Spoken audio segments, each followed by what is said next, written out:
Esto que vamos a ver ahora es parte de una serie de entrenamientos que se hicieron en las últimas horas en distintos puntos del conurbano bonaerense. Encabezó la investigación el Juzgado Federal de 3 de febrero. ¡Policía! ¡Policía! ¡Quédate ahí! ¡Quédate ahí! Policías de la Delegación Tráfico Ilícito de Drogas de San Miguel. Y lo que se conoce como resultado del operativo tal vez sea lo que más sorprende en dos aristas. La información oficial, por eso lo contamos de este modo, difundida por el área de prensa del Ministerio de Seguridad de la Provincia de Buenos Aires, revela que esta organización dedicada al narcomenudeo estaba integrada, entre otros, por miembros de la organización Sendero Luminoso. Y además, lo que dice la información es que de los 11 detenidos hay por lo menos 3 integrantes de Sendero Luminoso que estaban en la Argentina incorporados a esta organización narcocriminal. Al mismo tiempo, la información tiene otro costado, que es que en el contexto de 28.000 horas de escuchas telefónicas que tiene esta causa, aparecen como consumidores, no como parte de la banda, sino como consumidores famosos. Hasta ahora no ha trascendido un nombre y la verdad que no viene a la cuestión de fondo quienes compraban droga a esta organización. Siempre aclaramos que el problema no está en el consumidor, que el tema del consumidor o el adicto hay que tratarlo desde el punto de vista sanitario, médico, y que no tiene que ver con las organizaciones narcocriminales. Esto es zona oeste, chicos, no Quilmes, ¿eh? San Miguel es el centro de la división que hizo los procedimientos. Lo concreto es que nos preguntamos qué hay detrás de esta historia. No es la primera vez que se menciona integrante de Sendero Luminoso participando en actividades narcocriminales. El año pasado, sin éxito, porque realmente no estaban implicados, intentó vincular a miembros de Sendero Luminoso con un secuestro extorsivo que duró una eternidad, que tuvo como víctima un hombre de apellido Rebagliati, que estuvo 8 días secuestrado, pero era verso, no estaban implicados los hombres de Sendero Luminoso en ese secuestro. Fue un título buscado para dar sensacionalismo en aquel momento. Pero ahora sí la información oficial es que en este caso hay 3 integrantes. Y la pregunta que nos hacemos es quiénes son o qué es Sendero Luminoso y si es posible que aquel grupo hoy esté devenido en una organización narcocriminal con distintos puntos de operatividad en América Latina, entre esos puntos la Argentina. ¿Qué es el Sendero Luminoso? ¿Qué es esa organización? Buenas tardes. Buenas tardes, ¿cómo les va? Gracias por invitarme. Sendero Luminoso es un grupo subversivo, terrorista, que fue creado en 1970 en Perú y que desde 1980 hasta más o menos el 2000 o mitad de los 90 le declaró la guerra al Estado peruano. Ahora, para entender a Sendero Luminoso hay que entender que es una organización que ha pasado por diferentes etapas y en las diferentes etapas ha venido transformándose. Ha pasado de ser una organización política, fundamentalista, asesina, que declaró esta guerra al Estado, a ser casi derrotada en los 90s, cuando su líder Abimael Guzmán fue capturado en el 92. Presidente Gonzalo. El presidente Gonzalo, así es. Él tenía una especie de ideología maoísta que él adaptaba a la realidad peruana y dentro de la cual él se ponía como el salvador, digamos, del país, de todo. No, de hecho, Perú en los 90 anunció que había derrotado a Sendero Luminoso. El Estado peruano dijo, hemos derrotado y hemos terminado con Sendero Luminoso. Y en la práctica prácticamente fue así. Como organización terrorista. Sí, Abimael Guzmán es capturado en el 92, lo cual fue catastrófico para la organización. Luego él pide un acuerdo de rendición, lo cual fue aún peor. Y es en ese momento que una pequeña parte de los antiguos militantes de Sendero se van a la selva. Dicen, Abimael Guzmán es un traidor, nosotros vamos a seguir la lucha en la selva, y se insertan en la selva. O sea, una subdivisión dentro de esa organización paramilitar y paraestatal. 2 pequeños grupos, sobre todo, que denunciaron que Abimael estaba traicionando, digamos, sus ideales y que ellos iban a seguir la lucha. Ellos estaban más ubicados en las provincias y defendían más tipo a los campesinos y demás, como ese ideal más popular, ¿no? Claro, nace con esa idea y en realidad al comienzo Sendero Luminoso tuvo mucho apoyo popular en el interior hasta que más o menos los campesinos, los diferentes pueblos se van dando cuenta que este grupo creía en la destrucción total del Estado. Claro, de ahí digamos, la raíz maoísta que nace justamente en los campos, ¿no? En los campos con una idea de propagar una revolución. Con la adaptación lógica de casi todas las revoluciones de América Latina, que Sendero Luminoso no fue ajena, con organizaciones paramilitares que fueron desviándose del camino original o de la idea original de la revolución, mezclándose con el delito, algo parecido con lo que pasó con algunas ramificaciones de la FARC. Y aunque las FARC se han mantenido siendo las FARC, hay sectores de esa organización guerrillera que todavía controla a un sector del Estado colombiano que tiene vínculos claros con el narcotráfico. Protege, produce y vende drogas. Pero hay unos dedicados únicamente, te aclaro, únicamente a vender algunos frentes. La FARC se divide por frentes, hay unas frentes que incluso se han separado del ideal originario y dicen sí, estamos dedicados al narcotráfico. Ya directamente ni siquiera se separan. Somos revolucionarios. Claro, ya ahora somos narcotraficantes. Nada de esto, ellos son narcotraficantes, financian su guerra con el narcotráfico, ya no están, por ejemplo, secuestrando gente o demás, sino directamente despejan zonas para que los narcotraficantes puedan pasar la droga. Por ejemplo, en la zona de la que yo soy, que es la frontera con Venezuela, tratan de despejar determinadas zonas del norte oriental para poderla pasar, se dice, a Venezuela, y de ahí sale un poco más fácil. ¿Cuál es el peligro? A lo mejor alguien se imagina, pero que existe la organización como tal, como bien nos dice el colega, probablemente no exista más como tal, pero cualquier sujeto que en su momento haya formado parte de una organización capaz de asesinar, convertido ahora en un delincuente común, lo transforma automáticamente en un sujeto potencialmente peligroso, ¿no? Además, y de eso estamos hablando. Fueron entrenados así son para capaces, eso. Digamos, si vos te preguntás de qué son capaces, es la estigmatización que les queda a ellos un poco. Es la estigmatización que les queda. Además, charlábamos con José que en 2003 renació una célula del Sendero Luminoso que se dedicó justamente a relacionarse con el narcotráfico. Ellos ya habían tenido en los 80s cierta relación con el narcotráfico, pero no era su prioridad. Y cuando ellos se ven completamente devastados al punto de la desaparición, ellos rescatan esto de nuevo y lo toman como prioridad. Para financiarse. Para salvarse, digamos, para sobreexistir.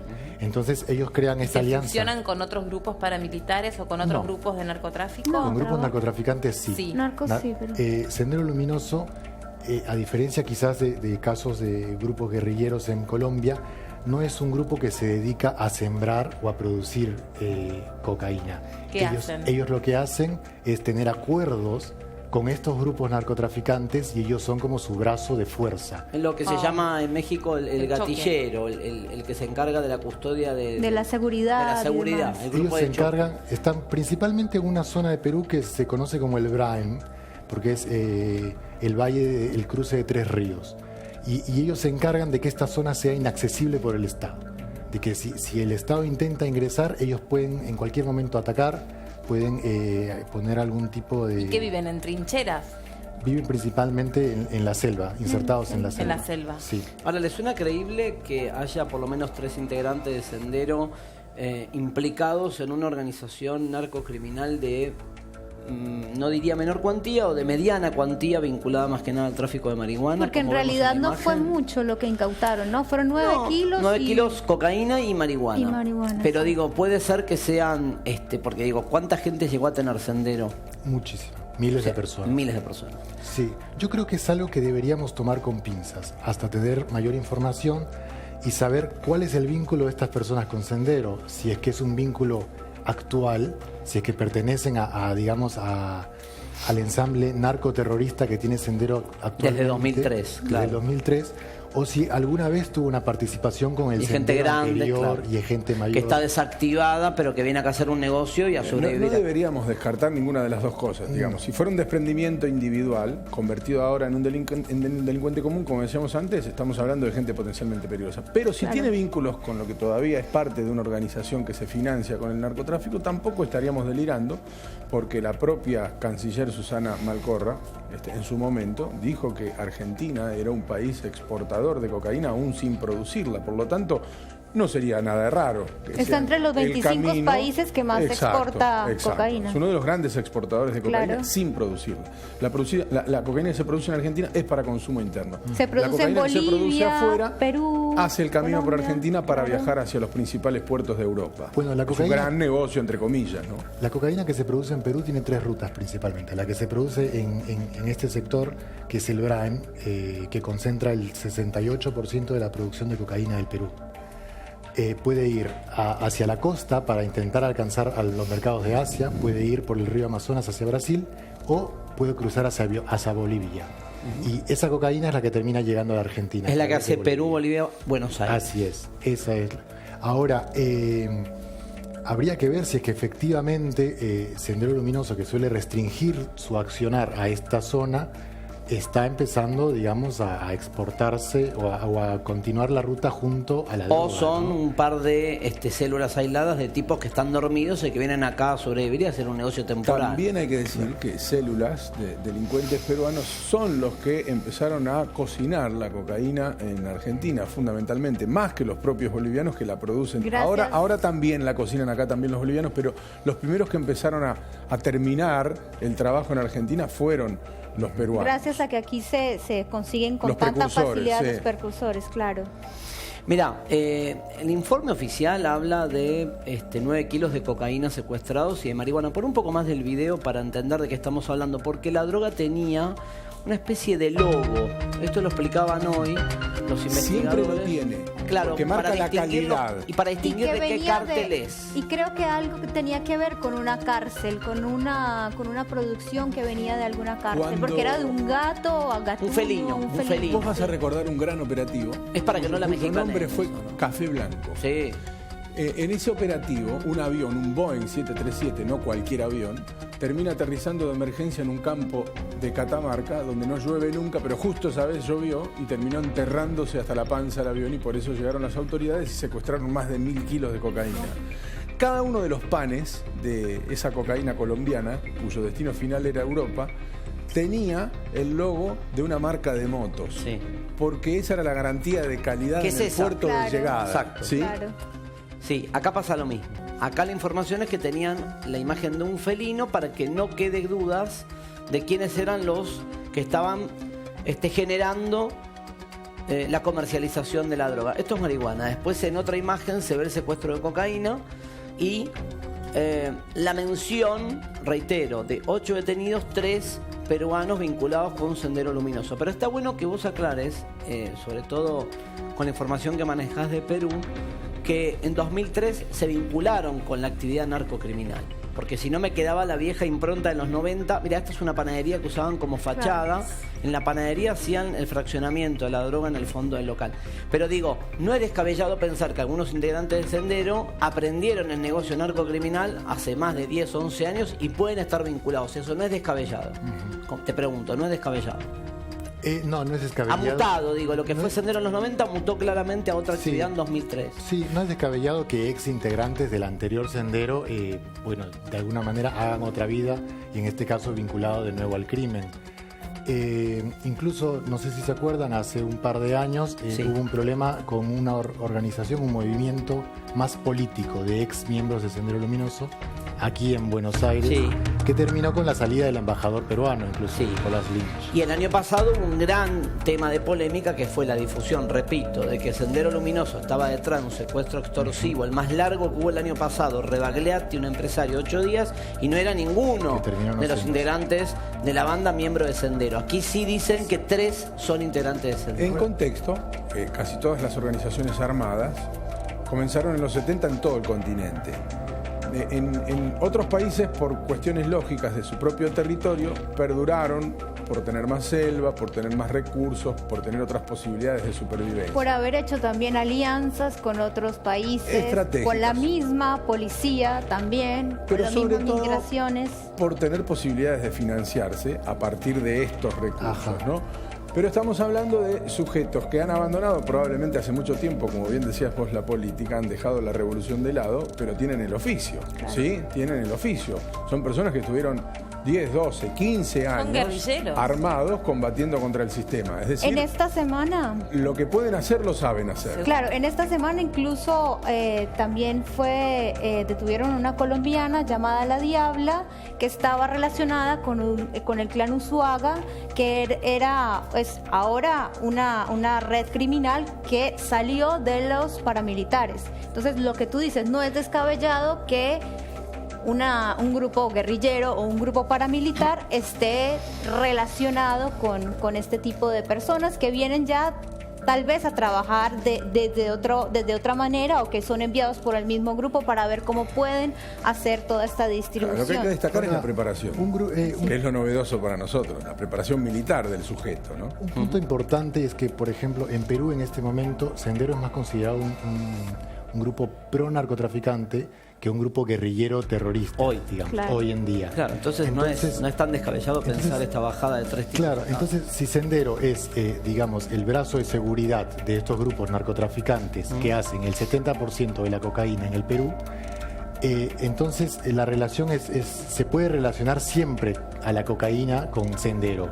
Casi toda la cocaína que sale del Perú, digamos, en algún momento pasó por Sendero, por las manos de Sendero. Entonces, y ahora que siempre existe como estos 2 o 3 grados de separación que pueden llegar a ese punto. ¿Qué cantidad de personas se estima ahora que integran esta subdivisión o esta fracción dentro de lo que supo ser Sendero Luminoso? Son realmente pocos. Se estima que en este momento son menos de 100 personas que están divididas en 2 o 3 columnas. Lo que pasa es que están inmersos en la selva y están aliados, digamos, a los narcotraficantes. Ellos y además que atacan de manera, digamos, cobarde. No se sabe en qué momento van a atacar a las fuerzas policiales. ¿Y suelen hacer desembarcos en otros países? No, ese es el tema con Sendero actualmente, es que está bastante reducido al espacio geográfico en el cual se produce el 70% de la cocaína en Perú. El tema, claro. Perdona que te interrumpa. El fenómeno es distinto porque nosotros lo ubicamos más lejano. Mucho más lejano en el tiempo. La democracia en Argentina volvió en el 83 ya con todos los grupos armados civiles diezmados por una dictadura militar salvaje. No fue lo mismo en otros países. De hecho, Abimael Guzmán recién es detenido en 1992, hace 24 años que está preso. En 1992, y hasta ese momento Sendero Luminoso estaba vivito y coleando. Y la FARC todavía vivitas y coleando con sus reformas en Colombia. 15.000 personas, a lo que había antes es muy poco, pero está. Continúa, claro. Y lo que te iba a decir, lo importante de esto es que estas guerrillas siguen funcionando justamente porque se financian, dejaron de lado primero su lucha, después se dedicaron a, primero la lucha que era todo en contra de los burgueses y demás, lo desviaron. Cuando se dieron cuenta, se unieron con los narcotraficantes, cuando se dieron cuenta que ese era el negocio, más que estar secuestrando gente o pidiendo extorsiones, les daba muchísimo más dinero aliarse con los narcos y continuar una lucha de otro tipo. Bueno, en el caso de Sendero, ellos todavía, una de las formas de financiamiento que usan es secuestrar, por ejemplo, técnicos o ingenieros de empresas que estén trabajando en la zona. Los secuestran y les piden un montón de dinero a la empresa y con eso también se financian, además del narcotráfico, digamos. El otro día me dijo un intendente aquí en el país, en el interior, una frase que quiero ver si a ustedes les pasa parecido en Perú y en Colombia. Me dijo: cuando yo me levanto en este municipio, en el interior argentino, y a la mañana no tengo fila de gente pidiéndome cosas o haciéndome consultas o pidiendo trabajo o planteándome temas médicos, sanitarios y demás, me preocupo. Significa que hay un narcoestado paralelo que está supliendo las necesidades de la gente. ¿Eso pasa en Perú y en Colombia? ¿Ustedes sienten que en Perú y en Colombia hay un narcoestado paralelo en algunos puntos, algunos lugares, que se encarga de generar ciertas soluciones a gente que está necesitada? Perdón. Bueno, más que todo por la seguridad, ¿no? Yo vengo de una zona en la que hay guerrilla, hay paramilitares y están los narcotraficantes.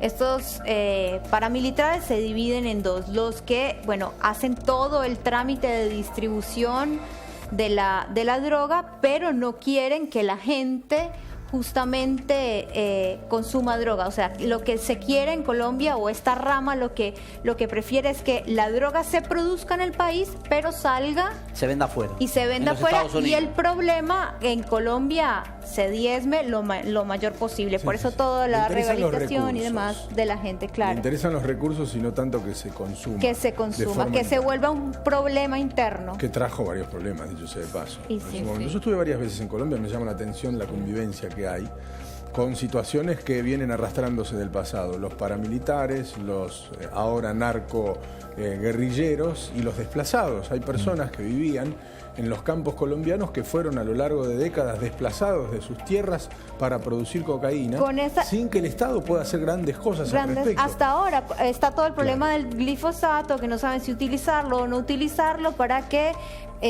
acabar con las plantaciones de cocaína. La gente también se ha desplazado más al no... Hablas de un paramilitar, y un argentino dice, bueno, ¿por qué un paramilitar? Un paramilitar lo generó un millonario colombiano porque no se sentía protegido. Un productor, un gran productor. No se sentía protegido por el Estado y tenía su ejército particular. Claro. Tenía un paramilitar que combatía a los que venían a coparle la tierra. Pero les daban armas. Militar, no. Con la misma plata del millonario compraban las armas. Sí. Lógicamente también con anuencia de los militares, porque vos no podés tener una arma en Colombia sin que lo conozcan los militares. Tienen un gran poderío militar, por eso casi llevan a la guerra a 3 países.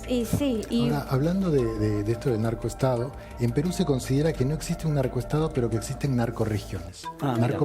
Lugares pequeños en los que sí el Estado no llega y en los que eso de alguna manera es reemplazado por el narcotráfico.